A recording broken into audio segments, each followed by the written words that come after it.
This month's team brief comes from the Children's Outpatients Clinic at the Thomas Lineker Centre, which has now been open for just over a year. Now shortly I'm going to be meeting Sister Lynn Sharp, who is the Sister Clinic Coordinator, and as usual I'll be asking her 3 questions. Her questions are, firstly, how many children per month come through the outpatient department?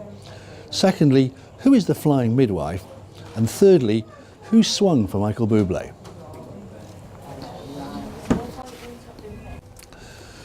This month's corporate objective is about staff engagement, and what we're trying to do is to get positive staff scores. In the latest quarterly pulse check we're getting over 80% positive, so that's really good progress. The first cohort of pioneers on engagement have finished their work, and particular congratulations to the catering team who have won a regional award for what they've been doing, and also welcome to everybody who's just starting on the second cohort. Finally, thanks to everybody who participated in the Trust's World Cup of Football. Over 200 people took part, and well done to the stroke team which won the overall event. Now onto the safe part of Team Brief, and I'm going to start with the infection rates. It was another month with no MRSA. We had 2 cases of C. diff, taking us to 5 for the year, none of MSSA and 1 of E. coli.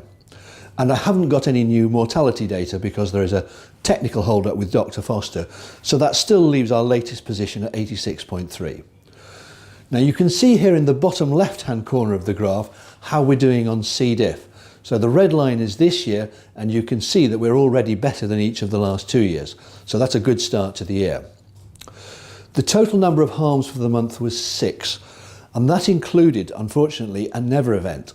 This was a case where a patient was having an interventional cardiology procedure and a guide wire was left in situ after the procedure. Now it was removed subsequently and the patient came to no harm, but this does count against our organisation's total for never events. I've already talked about 3 serious infections. We had 1 pressure ulcer, 1 serious fall, no ventilator-acquired pneumonia and no central line infections. Moving on to the effective section, here is the latest chart from A&E which confirms the continuing difficulty that we're facing there, and you can see that we are not achieving the target, although we are in the middle compared to other trusts. May was not a great month for finances because our surplus was £400,000 behind budget, mainly because expenditure was £400,000 behind budget. Income was better, £200,000 up, CIP was £100,000 up, and so far we've spent 1.2 million on capital, giving us a satisfactory financial risk rating of 3. Now some of the service and site and investment developments that are going on, at Wrightington building work has now started and goes all the way through till February 2016 when the new hospital opens for patients. We've also agreed now to build a new assisted conception unit at Wrightington, and that'll be going up over the next 12 months. Those of you who see the new cancer care unit going up at the Wigan site, building is about 2 weeks behind plan, but we are hoping to catch up. Of course, our other major investment is in IM&T, and we're working with our partners Allscripts, and I'm pleased to say that in July, through the intranet, there'll be some demonstrations about the new system available for staff. By the time you see this, the Healthier Together consultation will finally be underway. And as we've expected for a long time, it's going to be asking the public 2 questions. First of all, how many specialist or super hospitals should there be in Greater Manchester? And secondly, which hospitals should they be? Now, what is absolutely essential to us is to get the public and our staff behind us promoting Wigan as a specialist hospital. And we think there are some fantastic reasons for that.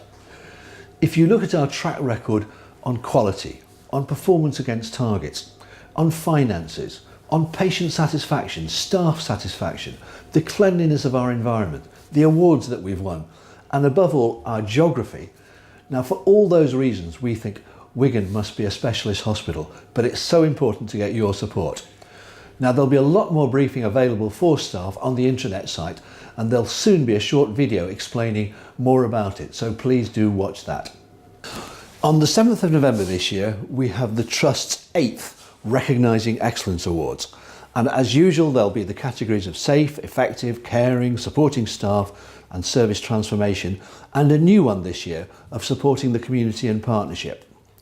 Now, it's really important to remind you about this because the deadline for entries is Friday the 25th of July. So please do put your submission in before that. Anybody who's been before knows that it's the most fantastic gala night, so it really is worth the effort. Congratulations now to the first team to win the monthly award, which is Astley Ward. Astley Ward is one of the Trust's most successful wards in many ways, but it's been particularly recognised for its work on bereavement. So congratulations and thanks to everybody on Astley. Finally, a plea from the new Three Wishes Choir. They're looking to recruit new singers, particularly any male voices. And you can see here where to go if you want to join the choir.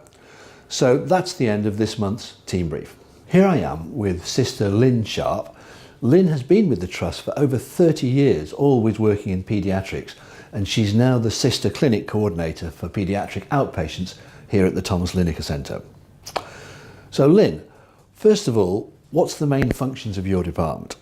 Our department's here to facilitate children who need to come and see the consultants, paediatricians that are based in Wigan.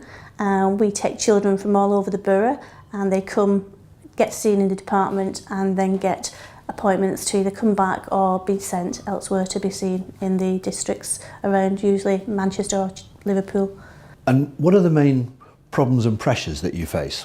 We're a very busy department, and at the moment we are short in numbers of staff due to retirement of 2 people, but we are working very well as a team and we hope to replace the staff very, very shortly. And what are you most proud of? I think we have an excellent team. In the past, in 2012, our department came second in the Recognising Excellence Award, and we were very, very proud of that, and that was to do with taking on board phlebotomy services in our department, which used to be done by the doctors, so that now frees the doctors to carry on with their consultations. Also, we have a member of staff who has been runner-up twice for the apprenticeship of ELF, and she's been the Apprentice of the Year runner-up twice, so we're very, very proud of Catherine. And is there a personal story that you'd like to tell us? Yes, I'm new in post and very, very proud to actually be in post here and to carry on continuing what my predecessor left. But I'm also a very proud mum. My eldest daughter has recently passed a law degree and has also received the ICE mark for family law in Liverpool. So I'm really, really proud to keep it in the family. And now the 3 quiz questions. First of all, how many children a month do we see in this clinic? We see approximately about 1,000 children a month that come through our doors.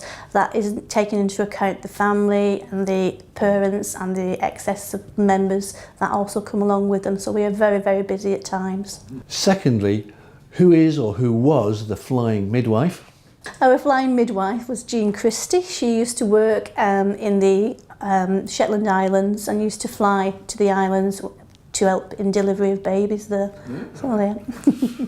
And finally, who swung for Michael Bublé? Michael Bublé, a little favourite of mine. Myself and one of the girls, Jane Douglas, we both did Go Ape last month to raise funds for Mediquip. So we swung with Michael Bublé.